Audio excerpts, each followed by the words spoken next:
Guys, episode 20 तक की कहानी आपको पिछले वीडियो में बता चुकी हूँ, जिसका लिंक आपको वीडियो सेक्शन में मिल जाएगा। पिछले एपिसोड में हमने देखा था कि मेंगहुई सेंग से डिवोर्स लेती है तो लॉयर उसे बताता है अगर कपल में किसी के पास भी मेंटल हेल्थ कंडीशन है तो प्रोसेस कॉम्प्लिकेटेड हो जाएगी, इसे सॉल्व होने में बहुत टाइम लग जाएगा। तो मेंगहुई पूछती है किसे है मेंटल हेल्थ कंडीशन, तो सेंग कहता है मुझे है। तो मेंगहुई कहती है क्या ये बीमारी है, तो सेंग कहता है मैं तुम्हें एक एग्जाम्पल देता हूँ बिल्कुल इसके जैसा। अगर तुम्हें अपने बॉस द्वारा डांटा जाता है, क्या तुम सोचोगे कि बॉस का बॉस ठीक है? अगर सुपरमार्केट में सामान खरीदने जाते हैं, तुम सोचोगे यदि सभी सामान पर डिस्काउंट है क्या वो ठीक है? अगर तुम्हारे पास कोई है जिसे तुम लाइक करते हो जैसे कि वो बस तुम्हारी है। सबसे सिंपल एग्जाम्पल, अगर तुम बूढ़े हो तो तुम सोचोगे अगर मैं अपने 18 साल की उम्र में चला जाऊं। बस ये बातें तुम्हारी नज़र में ये कल्पना है, लेकिन मेरी नज़र में उसे मैं सीरियसली लेता हूं। जब मुझ पर अटैक आए तो मुझे मत बताना कि मुझे स्ट्रेस डिसऑर्डर है, इसके कारण इसके परिणाम गंभीर हो सकते हैं। सही? तो डॉक्टर ताओ भी सेंग की बात से एग्री करती है, लेकिन सब सेंग के एग्जाम्पल सुनकर चौंक जाते हैं। तो मेंगहुई कहती है क्या तुम्हें कभी भी अटैक आया है? तो सेंग कहता है हाँ, कभी कभी। एक बार मैं तुम्हें एक मेकअप आर्टिस्ट के रूप में सोचता हूँ जो हर दिन शो के ग्रुप में होती है। तुमने मेरे पिंपल्स को ढकने के लिए मेरा मेकअप भी किया था, क्या तुम्हें याद है? तो मेंगहुई कहती है हाँ याद है। आगे सेंग मेंगहुई को वो सारी बातें याद दिलाता है जब मेंगहुई चेंज हुई थी। तो मेंगहुई कहती है तुम्हें स्ट्रेस डिसऑर्डर था तो तुमने मुझे पहले क्यों नहीं बताया? तो सेंग कहता है मुझे डर था कि तुम मेरी चिंता करोगी। जब मुझे स्ट्रेस डिसऑर्डर होता है तो फिर क्या होगा? मुझे तुमसे डर था कि अब की बार की तरह। और सेंग बेहोश होने का नाटक करता है। तो मेंगहुई सेंग को देखकर पिघल जाती है। जब सेंग उठता है तो वो नाटक करता है और लॉयर को कहता है तुम कौन हो? तो लॉयर कहता है हेलो, मैं लॉयर सू हूँ, आज मैं आप दोनों का डिवोर्स करवाने आया हूँ। तो सेंग चिल्लाकर कहता है डिवोर्स? हमने केवल 1 महीने के लिए शादी की। तो मेंगहुई कहती है फिर तुम्हें याद है अभी कौन सा साल चल रहा है? तो सेंग कहता है 2020, हमने केवल 1 महीने के लिए शादी की। और लॉयर पर भड़कता है। तो मेंगहुई लॉयर को यहाँ से जाने को कहती है। तो सेंग कहता है मेंगहुई तुम वास्तव में मुझसे डिवोर्स लेना चाहती हो? तो मेंगहुई कहती है नहीं, हमारी शादी को तो 1 ही महीना हुआ है तो डिवोर्स कैसे हो सकता है? वेल यहाँ सेंग की एक्टिंग काम आ जाती है। इधर डॉक्टर ताओ सेंग को कहती है ये सब तुम जो कर रहे हो ये चीज़ों को और बिगाड़ रहा है, इसका असर मेंगहुई पर होगा, शायद सिचुएशन और भी खराब हो सकती है। तो सेंग कहता है तुम गलत हो, हर बार मेंगहुई को अटैक क्यों होता है? तुम सभी उसके साथ सहयोग करना चुनते हो और उसे उसी कल्पना में जीने देते हो, उसकी विश पूरी करते हो, एक बार भी उसे असलियत नहीं बताना चाहते। तो ताओ कहती है रियलिटी क्या है? तो सेंग कहता है रियलिटी ये है कि मैं उससे प्यार करता हूँ और वो भी मुझसे प्यार करती है। अभी जो मैंने अटैक का नाटक किया उसने बिना किसी हिचकिचाहट के मेरी रक्षा की। तुम देख नहीं सकती क्या वो मुझसे प्यार करती है? इसलिए जब हम एक दूसरे से प्यार करते हैं तो डिवोर्स क्यों?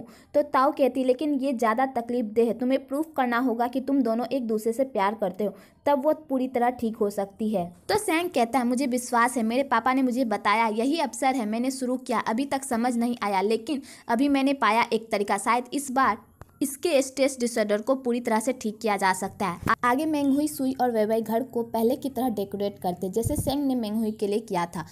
आगे वेइवेई सुई को कहती है तुम मुझे दोष देते हो इसके लिए? तो सुई कहता है नहीं, बस एक बात है जिसका अभी तक मुझे पता नहीं चला है, क्या तुम मुझे कुछ और टाइम दे सकती हो? तो वेइवेई कहती है मुझे इसके बारे में सोचने दो। तो सुई कहता है लेकिन ये तुम्हारी प्रॉब्लम नहीं है, इसके बारे में टेंशन मत लो। वेल आगे सेंग घर आता है तो घर को ऐसे देखकर हैरान होता है। मेंगहुई सेंग को पहले की तरह ट्रीट करती है तो सेंग ये सब देखकर इमोशनल हो जाता है। वेल नेक्स्ट डे मेंगहुई एक ट्रिक लगाती है कि वो सेंग को मैनेजर सू को दे देगी। तो मेंगहुई मैनेजर सू को कहती है तुम सेंग को पसंद करती हो तो मैं तुम्हारी हेल्प कर सकती हूँ उसे पाने में। तो मैनेजर सू ये सुनकर शौक हो जाती है पर खुश भी होती है। वेल आगे मैनेजर सू सेंग के लिए खाना लेकर जाती है पर सेंग उस पर ध्यान नहीं देता कि तभी मेंगहुई भी खाना लेकर आती है।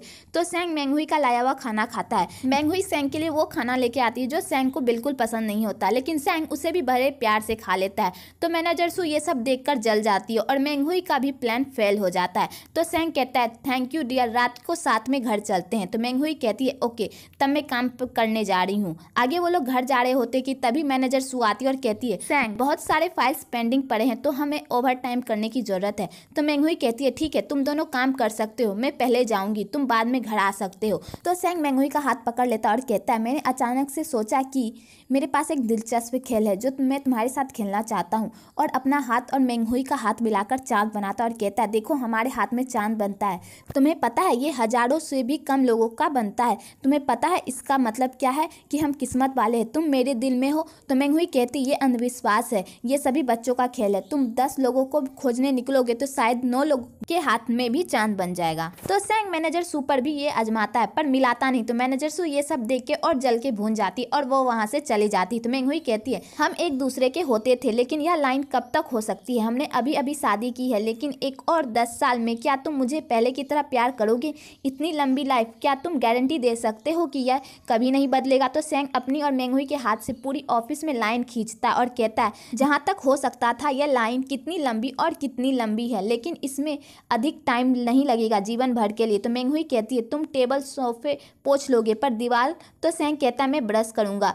तो मेंगहुई खुश हो जाती। आगे मेंगहुई सैंग को मीटिंग रूम में ले जाती है। तो सैंग वेडिंग प्लानर को देखकर जाने लगता है। तो मेंगहुई उसे रोकती है। तो सैंग वेडिंग प्लानर को कहता है तुम्हें पता है शादी कैंसिल हो गई है, तो तुम यहाँ क्या कर रहे हो? आगे मेंगहुई सैंग को बताती कि वो ग्रैंड शादी के लिए मान गई है। तो सैंग ये सब सुनकर बहुत खुश होता है। आगे सैंग मेंगहुई को कहता है तुम सच में मेरे साथ शादी करना चाहती हो? तो मेंगहुई कहती है हाँ, तुम देखो मैं कितनी अच्छी हूँ, जो चाहे ले लो। तो सैंग कहता है लेकिन मुझे नहीं लगता है कि ये काफ़ी है। तो मेंगहुई कहती है तुम्हें और क्या चाहिए? तो सैंग कहता है मुझे लगता है मैं अपना हनीमून बिताना चाहता हूँ। तो मेंगहुई जैसे ये सुनती कि वो गुस्सा हो जाती है तो सब उसे शांत करने लगते हैं। तो मेंगहुई कहती है हनीमून ठीक है। तो मेंगहुई ताओ जियांग वेवई सुई सबको साथ चलने को कहती है। तो सैंग कहता है वो लोग क्यों जाएंगे हनीमून?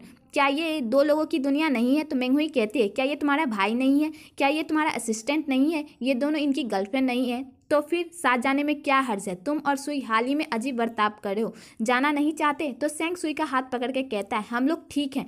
तो मेंगहुई जियांग को कहती है 5 स्टार होटल में 1st क्लास रूम बुक करो और इसका पेमेंट सैंग करेगा। तो सैंग चौंक जाता है लेकिन कहता है ठीक है मेरे कार्ड से स्वाइप कर लो, लेकिन मेरी एक शर्त है। तो मेंगहुई कहती है क्या तुमने इसके एक बार भी जिक्र नहीं किया? तो सैंग कहता है मैं पहले हनीमून मनाना चाहता हूँ फिर शादी। तो मेंगहुई कहती है ओके। आगे जियांग और ताऊ डिनर पर जाते हैं और यहाँ इन दोनों की नोकझोंक देखने को मिलती है। जियांग कहता है क्या तुम मुझे पेशेंट की तरह ट्रीट करना बंद कर सकती हो? क्या तुम दूसरे कपल की तरह ट्रीट नहीं कर सकती? तो ताऊ कहती है ठीक है। आगे वो लोग जा रहे हैं तो जियांग को ठंड लग रही होती है तो ताऊ उसे शॉप पर ले जाती और हॉट मिल्क का ऑर्डर करती है। तो जियांग फिर से ये सुनकर सैड होता है और आइसक्रीम का ऑर्डर करता है और यहाँ इनकी नोकझोंक देखने को मिलती है। वेल आगे वो लोग जा ही रहे होते हैं कि ताऊ का एक फ्रेंड उसे प्रपोज कर देता है। तो ताऊ कहती है मेरा एक बॉयफ्रेंड है। तो वो कहता है मुझे पता है, क्या ये क्यांसन ग्रुप से नहीं है? ये सैंग क्यांसन का असिस्टेंट है, ये सर्कल में फैला हुआ है। यह कहा जाता है कि ये फेमस ल्यू येक्सन का एक असिस्टेंट के प्यार में पड़ना ये वास्तव में हंसने योग्य है, तुम्हें आगे देखना होगा मेरे जैसे उसके कम से कम 100 गुना मजबूत। तो ताऊ कहती है मेरे पास एक कार है, मेरे पास एक घर है, मैं फ्लावर खरीद सकती हूँ, मैं तुमसे ज़्यादा पैसे कमाती हूँ, तो मैं फिर तुम्हारे साथ क्यों रहूँ? तो वो कहता है मुझे समझ में नहीं आता मैं उससे कैसे नीच हूँ, क्या तुम उसके बारे में सोचती हो वो अनुसाधन का नमूना है? तो जियांग ये सब सुनकर चला जाता। आगे वो सब होटल जाते हैं तो वेवई रूम देखने जाती है। आगे मेंगहुई 2020 का कैलेंडर देखती है तो वो समझती है कि जियांग ने उसे चेंज किया है। तो मेंगहुई जियांग को थैंक्स कहती है। आगे ताओ जियांग के पास जाती है पर जियांग ताओ से दूर जाता है और अपनी नाराजगी जाहिर करता है और उस बुक को लेकर ताऊ को सुनाता है। आगे वो लोग एक गेम खेलते हैं, ट्रूथ और डेयर। पहला क्वेश्चन तुम्हारे लिए सबसे इम्पोर्टेंट पर्सन कौन है? तो वेवई बोतल घुमाती है। वो सोचती है कि वो बोतल सुई की तरफ रुके लेकिन सैंग की तरफ रुकता है। तो सैंग कहता है मैंने कई सालों से एक प्रोजेक्ट तैयार किया है, उसकी डेथ हो गई, कंपनी लगभग दिवालिया हो गई थी। नेक्स्ट बोतल सुई की तरफ जाता है। तो सुई कहता है जब मैंने ग्रेजुएशन किया था तो मुझे एक ऑफर मिला था लेकिन मैंने वो सैंग की वजह से छोड़ दिया था। तो सैंग ये सब सुनता है तो वो बहुत अपसेट फील करता है। आगे वो लोग कार्ड वाला गेम खेलते हैं तो वेवई कहती है जिसका कार्ड मैच होगा वो आज रात एक रूम में सोएगा। वेल ये सब वेवई का प्लान होता है सुई के लिए, पर ये प्लान उल्टा हो जाता है। वो कार्ड सैंग के पास चला जाता है तो वो लोग उस कार्ड को उल्टा कर देते हैं। आगे वेवई मेंगहुई को जबरदस्ती सैंग के पास भेजती है। तभी वहाँ सुई आ जाता है और कहता है एक रात क्या है, क्या तुमने नहीं कहा? वेवई कहती है क्या तुम यहाँ सैंग और मेंगहुई की हेल्प करने के लिए हो? देखो मैंने उसके लिए ये सब किया है। तो सुई कहता है हाँ वो दोनों एक ही कमरे में हैं लेकिन अब मैं तुम्हारे साथ उसी कमरे में हूँ। तो वेवई कहती है तुम कैसा फील कर रहे हो? तो बहुत अच्छा, मैं तुम्हारे लिए नहीं हूँ, मैं ताऊ के साथ सोने जा रही हूँ और चली जाती है। इधर ताऊ जियांग को समझाने की कोशिश करती है तो जियांग की थोड़ी सी क्यूटनेस भी देखने को मिलती है। वेल इनका पैचअप हो जाता है कि तभी वेवई आ जाती है और जियांग को डॉक्टर सुई के रूम में भेज देती है। वेल इधर सैंग रोमांटिक होने की कोशिश करता है पर मेंगहुई उससे दूर जाने की, इस चक्कर में बेड पर वाइन गिर जाता है। वेल इधर जियांग सुई को कहता है कि आप वेवई को लेने नहीं जा रहे, आज रात उसे वहाँ नहीं होना चाहिए। इधर वेवई ताऊ को बताती है, टेंशन मत लो, 1 मिनट के अंदर सुई मुझे लेने आएगा। 1 मिनट बाद डोरबेल बजता है पर सुई नहीं जियांग होता है, तो वेवई अपसेट हो जाती है कि तभी सुई आता है और उसे रूम में जाने को कहता है। आगे सुई कहता है, वेवई मैंने तुम्हें कभी भी नापसंद नहीं किया, इस वजह से मुझे लगता है कि मैंने बहुत गलत किया है, मैं अपनी जिम्मेदारी के लिए खड़ा नहीं हुआ। मुझे लगता है तुम जिस सुई को पसंद करती हो वो बहुत जिम्मेदार है, वो एक अच्छा आदमी है, लेकिन मुझे नहीं लगता कि वो मैं हूँ। तुम्हें ढूंढना चाहिए एक जिम्मेदार आदमी। तो वेवई कहती है, मेरे लिए तुम ही वो आदमी हो जो मेरा ख्याल रख सकता है। वेल यहाँ सुई वेवई को एक्सेप्ट कर लेता है। वेल इधर ताऊ और जियांग का भी क्यूट मोमेंट दिखाया जाता है। वेल आगे मेंगहुई सेंग को बेडशीट धोने को कहती है। वेल इनका यहाँ क्यूट सा मोमेंट भी देखने को मिलता है। वेल यहीं पर एपिसोड 21 खत्म होता है। अगर आपको ये वीडियो अच्छी लगी हो तो एक लाइक जरूर करें और मेरे चैनल को सब्सक्राइब करना ना भूलें।